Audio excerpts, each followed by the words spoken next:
ஜெய் ஸ்ரீ மாத்ரே நமக. ஜெய் குருதத், ஜெய் குரு பரசுராம். நமஸ்காரம். நான் கரூர்லேருந்து வல்சலா பணிக்கர், பிரசன்ன ஜோதிடர். இன்றைக்கி நம்ம மேச ராசிக்கு ஆவணி மாத ராசி பலன்களை பார்க்க போகிறோங்க. முக்கியமாக இந்த ஆவணி மாதம் எப்போ பிறக்குது அப்படின்னா, திருக்கணிதப்படி நான் சொல்லக்கூடியது 16/8/2024 வெள்ளிக்கிழமை மாலை 7:44 மணிக்கு இந்த ஆவணி மாதம் பிறக்குது. பூராட நட்சத்திரம், தனுசு ராசி, துவாதசி திதியில் இந்த ஆவணி மாதம் பிறக்குது. இந்த ஆவணி மாதம் பிறக்கிற அன்னைக்கு விஷ்ணுபதி புண்ணிய காலம்னு சொல்லுவாங்கங்க. மேச ராசியை பொறுத்த வரைக்கும் சந்திராஷ்டமம் எப்போ அப்படின்னா, செப்டம்பர் மாதம் 9 மற்றும் 10ஆம் தேதி சந்திராஷ்டமம் வருது. இந்த சந்திராஷ்டமத்தில் முக்கியமான முடிவுகள் எடுக்கிறதும் புதிய காரியங்கள் தொடங்குறதும் அவாய்ட் பண்ணிக்கோங்க. அதே மாதிரி லாங் ட்ராவல் அப்படிங்கிறது விஷயமும் அவாய்ட் பண்ணிக்கோங்க. முடிஞ்ச அளவுக்கு அவாய்ட் பண்ணிக்கிறது நல்லது. அதே மாதிரி வீண் விவாதங்கள் இதை தவிர்க்கிறது ரொம்ப ரொம்ப நல்லதுங்க. உங்களுக்கு பிஸ்னஸ் ரீதியாக, தொழில் ரீதியாக முக்கியமான முடிவுகள் எடுக்கணும் அப்படின்னா, சிவன் கோவிலில் இருக்கக்கூடிய சந்திர பகவானுக்கு 2 நெய் தீபம் போட்டு வெள்ளை மலர்களால், வாசனை நிறைந்த வெள்ளை மலர்களால் அர்ச்சனை பண்ணிவிட்டு அதுக்கப்புறம் ஒரு புதிய காரியத்தை தொடங்குறதோ அல்லது புதிய முடிவுகள் எடுக்கிறது, இந்த மாதிரி விஷயங்களை நீங்கள் தொடங்கிக்கலாம். அதே மாதிரி உங்களுடைய லக்கி டேட்ஸ், அதாவது 18 ஆகஸ்ட்டு, 18, 19, அதே மாதிரி செப்டம்பர் ஆகஸ்ட் 27, செப்டம்பர் 9ஆம் தேதி லக்கி டேட்டு தான். ஆனால் அன்றைக்கி சந்திராஷ்டமாக வரதுனால அதையே அவாய்ட் பண்ணிக்கோங்க. உங்களுக்கு இந்த மாதம் லக்கியான கலர் என்ன அப்படின்னா, லைட் பிங்க்கு, பேபி பிங்க்குன்னு சொல்லும் இல்லையா, அந்த கலரு. அதே மாதிரி ஸ்னோ ஒயிட் கலர், ஒயிட்லேயே கொஞ்சம் மினுமினுன்னு சில்வர் கலரும் கலந்த மாதிரி இருக்கும் இல்லையா, அந்த கலரை இந்த மாதம் ஏதாவது ஒரு முக்கியமான நிகழ்வுக்கு நீங்கள் போகிறீங்க அப்படின்னா அதை யூஸ் பண்ணிக்கோங்க. காரியங்களை சாதிக்கணும் அப்படின்னா அந்த கலரில் ட்ரெஸ்ஸோ அல்லது கர்ச்சீப்போ நீங்கள் வச்சுக்கிட்டீங்க அப்படின்னா இன்னும் உங்களுக்கு அது சப்போர்ட்ஃபுல்லாக இருக்கும்னு வச்சுக்கோங்களேன். தொழில் ரீதியாக மேச ராசியை பொறுத்த வரைக்கும் தொழில் ரீதியாக உங்களுக்கு நிறைய அலைச்சல்கள் வரும். தொழில் ரொம்ப நல்லா தான் இருக்குது. ஆவணி மாதத்தை பொறுத்த வரைக்கும் எதிர்பாராத நன்மைகள் தொழிலுக்கு உறுதியாக உண்டு.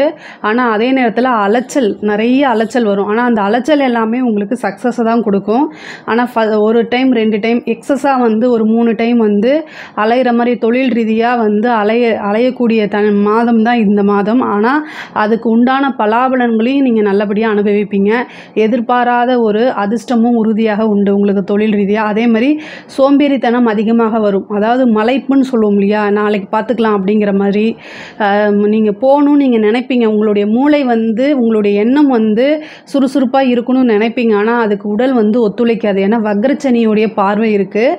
அதனால் அதை நீங்கள் தள்ளி வச்சுட்டு உங்களுக்கு கொஞ்சம் எஃபர்ட், உங்களுடைய சுறுசுறுப்பை நீங்கள் போட்டிங்க அப்படின்னா தொழிலில் நல்ல இன்கம் பார்க்கக்கூடிய மாதம் தான் இந்த ஆவணி மாதம். இது வரைக்கும் டல்லாக இருந்திருக்கும். இந்த ஆவணி மாதத்துலேருந்து உங்களுக்கு நல்ல சிறப்பாக தான் இருக்குது. இதை கரெக்டாக யூஸ் பண்ணிக்கணும். அரசாங்க உத்தியோகத்தில் அல்லது உத்தியோகம் சார்ந்தவங்களோ ரொம்ப கவனமாக இருக்கக்கூடிய மாதம் தான் இது.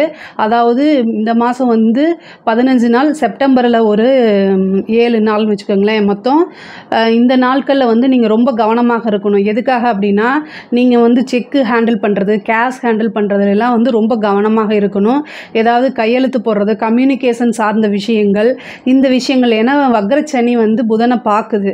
அப்போ கம்யூனிகேஷன் சம்மந்தப்பட்ட விஷயங்களில் ரொம்ப கவனமாக இருக்கணும். இல்லை அப்படின்னா அதுக்குண்டான விஷயங்கள் உங்களை தேடி தானாகவே வரும். அது ஒரு உங்கள் மேலே ஒப்பீனியனாக போகும். பேட் ஒப்பீனியனாக போகிறதுக்கு வாய்ப்பு இருக்குது. அரசாங்கத்தில் இருக்கவங்க லஞ்ச லாவணியங்கள் எல்லாம் ஈடுபட்டுறாதீங்க. அது தேவையில்லாத பிரச்சனைகள் அல்லது பனிஷ்மெண்ட்டை கொண்டு கொடுத்துரும்.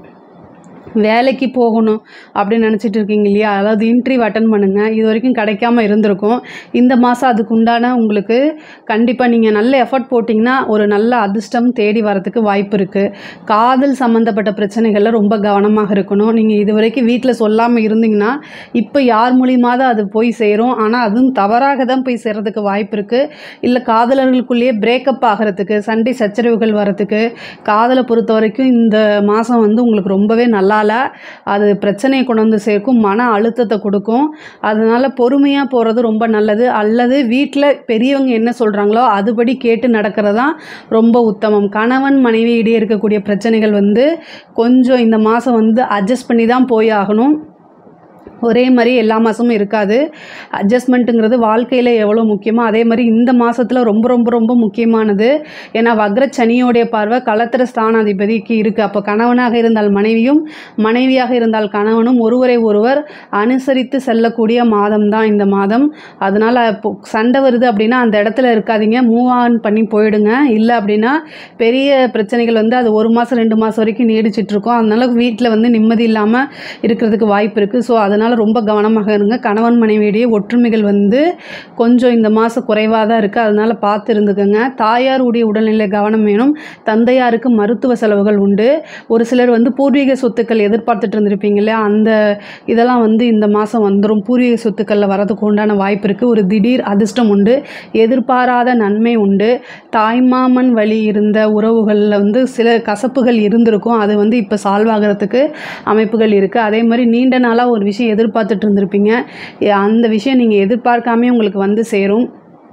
தொலைதூரத்திலிருந்து உங்களுக்கு ஒரு நல்ல விஷயங்கள் கிடைக்கிறதுக்கு வாய்ப்பு இருக்குது. நீண்ட தூர பிரயாணம் பண்ணுறது, அதாவது படிப்புக்காகவோ அல்லது வந்து தொழிலுக்காக உத்தியோகத்துக்காகவோ இந்த மாதம் வந்து நீண்ட தூர பிரயாணம் அப்படிங்கிறது உண்டு. திடீர்னு வந்து ஒரு கோவிலுக்கு போகிறதுக்கு உண்டான அமைப்புகள், புண்ணிய நதிகளுக்கு நீராட செல்றதுக்கு உண்டான அமைப்புகள்லாம் உறுதியாக இந்த மாதம் உங்களுக்கு உண்டு. இந்த மாதம் ஆவணி மாதத்தை பொறுத்த வரைக்கும் ரொம்ப நல்லா இருக்குது. பெண்களுக்கு ரொம்ப ரொம்ப சூப்பராக இருக்குது. அதாவது நீங்கள் எதிர்பார்த்ததை விட மிக சிறப்பாக இருக்குது. கொஞ்சம் முயற்சி போட்டிங்க அப்படின்னா கூடுதலாக உங்களுக்கு பலன் கிட்டும். அதிர்ஷ்டமும் உண்டு. குடும்பத்தோடைய அதாவது குடும்பத்தில் வந்து இருக்கக்கூடிய பிரச்சனைகளாக நீங்கி ஒற்றுமையாக இருக்கிறதும், குடும்பம் உங்களுக்கு சப்போர்ட் பண்ணுறதுக்கும் இந்த மாதம் நல்ல அனுகூலமான மாதமாக இருக்குது. அரசியல்வாதிகள் ரொம்ப கவனமாக இருக்கக்கூடிய மாதம் இந்த மாதம். ஏன்னா புதன் சனி இருக்குது, 2வது சூரியன் சனி பார்வைகளில் இருக்குது. அப்போது நீங்கள் என்ன பேசுகிறீங்களோ அதுக்கு தகுந்த ரியாக்ஷன் கண்டிப்பாக வந்தே தீரும். ஈஸியாக நெகட்டிவில் ரீச் ஆயிடுவீங்க. அதனால் ஜாக்கிரதையாக இருக்கணும். கலை சம்மந்தப்பட்டவங்களுக்கு இது ஒரு அற்புதமான மாதம். அவங்க கரெக்டாக இதை யூஸ் பண்ணிக்கிட்டீங்க அப்படின்னா மிக சிறப்பாக உங்களுடைய வாழ்க்கை வந்து ஸ்டார்ட் ஆகிடும். கலைத்துறைக்கு இது கரெக்டாக இந்த மாதத்தை யூஸ் பண்ணிக்கிட்டிங்கன்னா உங்கள் லைஃப் லாங்காக சக்ஸஸ் கிடைக்கிறதுக்கு வாய்ப்புகள் இருக்குது. மாணவர்கள் படிக்கிறதுல வந்து ரொம்ப ரொம்ப ஜாக்கிரதையாக இருக்கணும். இல்லை அப்படின்னா கண்டிப்பாக நீங்கள் எதிர்பார்த்த ரிசல்ட் கிடைக்காது. எக்ஸாம்ஸில் நீங்கள் நினச்ச விஷயங்கள் நடக்காமல் கோட்டை விட்டுருவீங்க. அதனால் படிப்பில் வந்து ரொம்ப கவனமாக இருக்கணும். இந்த ஒரு மாதம் இல்லை, 4 மாதத்துக்கு அடுத்தது வந்து படிப்பில் ரொம்ப கவனமாக இருந்தால் தான் நீங்கள் நினச்ச விஷயங்களை ரீச் பண்ண முடியும். முக்கியமாக உங்களுக்கு இந்த சனி வந்து வக்ரமானனால சோம்பேறித்தனம் அதிகமாக இருக்கும். ஸோ அதனால் அதை வந்து நீங்கள் கண்டிப்பாக வந்து எஃபர்ட் எடுத்து பண்ணால் மட்டும்தான் முடியும் படிப்பை பொறுத்த வரைக்கும். மற்றபடி இந்த ஆவணி மாதம் மேச ராசிக்கு ரொம்ப நல்லா தான் இருக்குது. இதில் ஏதாவது சந்தேகங்கள் இருக்குது அப்படின்னா கமெண்ட்ஸில் கேளுங்க, நான் கண்டிப்பாக ஆன்சர் பண்ணுறேன். நம்மளுடைய சேனலை லைக் பண்ணுங்கள், ஷேர் பண்ணுங்கள், சப்ஸ்கிரைப் பண்ணுங்கள். நன்றி, வணக்கம். கடவுள் அருள் டிவியை பார்த்தமைக்கு நன்றிகள். மேலும் இது போன்ற தகவல்களை தெரிந்து கொள்ள கடவுள் அருள் டிவியை சப்ஸ்கிரைப் செய்யுங்கள். மறக்காமல் பெல் ஐக்கானை கிளிக் செய்யுங்கள்.